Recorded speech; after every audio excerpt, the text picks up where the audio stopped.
Bonjour et bienvenue dans le nouveau podcast de la médiathèque de Chaponneau.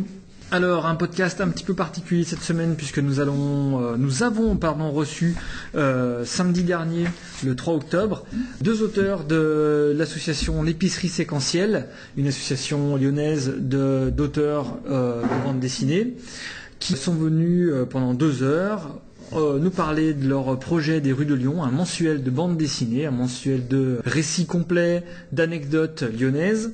Donc nous avons eu Ben Lebègue au dessin et scénario du dernier numéro de ce mensuel, avec les mystères de Loyasse, cimetière de Loyasse, donc cimetière connu sur les hauteurs de Fourvière. Et nous avons également reçu Morgane Velten, qui a, elle, écrit La Bonne Amie du Roi, qui était le quatrième volume de ce magazine. C'est un mensuel qui sort dans toutes les bonnes librairies lyonnaises et un petit peu aux alentours. C'est un mensuel de 12 pages à chaque fois, donc écrit, dessiné par les auteurs lyonnais. On va y revenir dans quelques instants. Donc nous avons eu la chance de pouvoir enregistrer à la fois l'intervention de ces deux auteurs avec leur intervenante qui est venue les questionner. Ça s'en est suivi une dédicace, c'est très bien passé. Donc nous allons vous diffuser un petit montage de ce qui a été dit pendant cette intervention. C'est très intéressant et vous allez en apprendre beaucoup sur à la fois le magazine Les Rues de Lyon, la manière dont fonctionne également le circuit de la bande dessinée en France, les problèmes que rencontrent aujourd'hui les auteurs, les éditeurs, etc. Et en quoi ce projet des Rues de Lyon, mis en place par l'épicerie séquentielle, répond aussi un petit peu au questionnement qu'il y a actuellement dans le milieu de la bande dessinée, notamment entre les éditeurs, les auteurs et les libraires. Voilà. Je m'excuse déjà tout de suite on a eu un petit problème technique au moment de l'enregistrement de ces interventions. Il y a une pile nous a fait défaut, donc il nous manque à peu près 10-15 minutes des premières interventions, notamment la présentation de Morgane Velten. J'essaierai de combler ça tout à l'heure avant l'enregistrement proprement dit.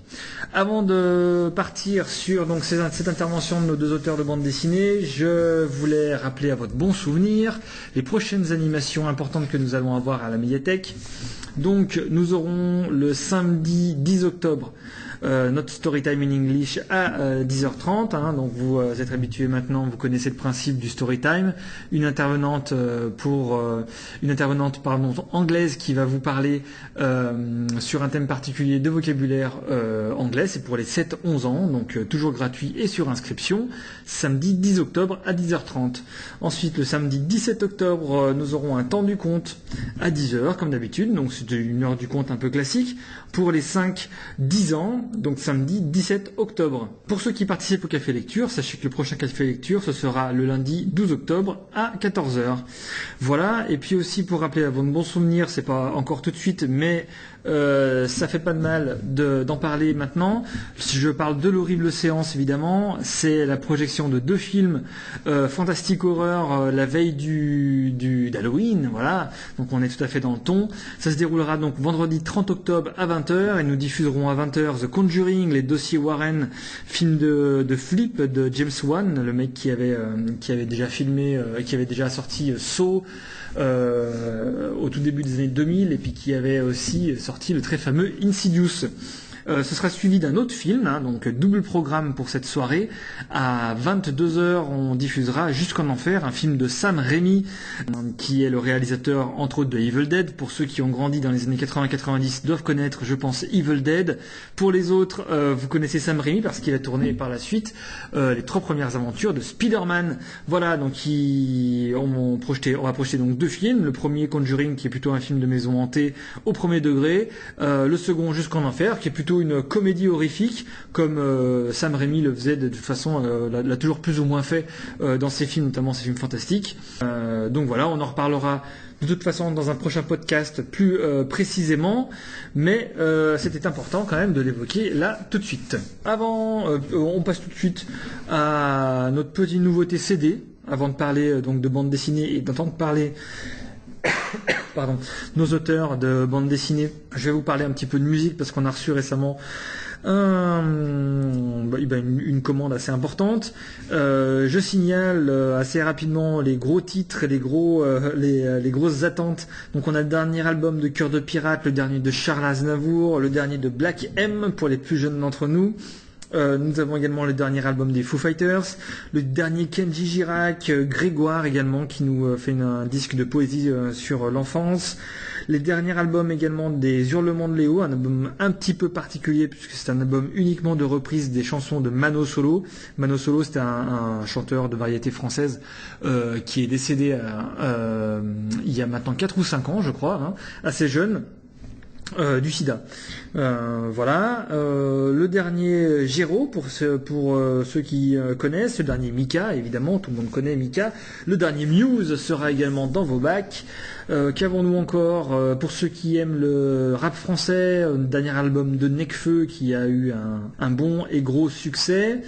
Et enfin, pour ceux qui aiment la folk, comme on le faisait dans les années 60-70, nous avons le dernier album de Neil Young consacré à Monsanto, un album assez polémique, politique et même sociétal, on va dire. Donc The Monsanto Years, le dernier album de Neil Young. Mais je vais tout de suite vous passer une chanson de Sophie Hunger, donc, qui a sorti son dernier et 5e album déjà pour cette jeune Suisse qui nous sort un double album même. Vous connaissez peut-être Sophie Hunger parce qu'elle a eu un petit peu de succès avec ses 3 premiers albums dès la fin des années 90, début des années 2000 en fait. Elle a eu pas mal de succès, elle a beaucoup tourné sur ces 3-4 dernières années. Elle a fait ensuite un break, on pouvait plus beaucoup de la route à faire 250 concerts par an. On imagine bien que ça doit être assez éreintant. Donc cette jeune chanteuse s'est posée un petit peu en Amérique, à San Francisco plus précisément, pour faire un break, arrêter un petit peu la musique pendant un temps. Et s'est trouvé qu'en fait elle s'est plutôt ressourcée et est revenue avec un album assez conséquent, toujours entre la pop folk, blues et le rock pour cette fois-ci. Bon, c'est pas forcément étonnant pour un album qui a été composé aux États-Unis et surtout sur la côte ouest des États-Unis, un album donc assez varié et tout à fait intéressant comme ce que nous a toujours donné Sophie Hunger. Je vais vous donc donner vous faire écouter un titre de ce dernier album qui s'appelle Super Moon, qui sort chez Two Gentlemen, qui est un label très intéressant, d'ailleurs plutôt porté sur le pop folk, on va dire néo-folk. Enfin, vous savez, c'est ce style de musique qui mélange la folk mais de manière un petit peu plus dure, un petit peu plus rugueuse que ce qui a pu se faire dernièrement.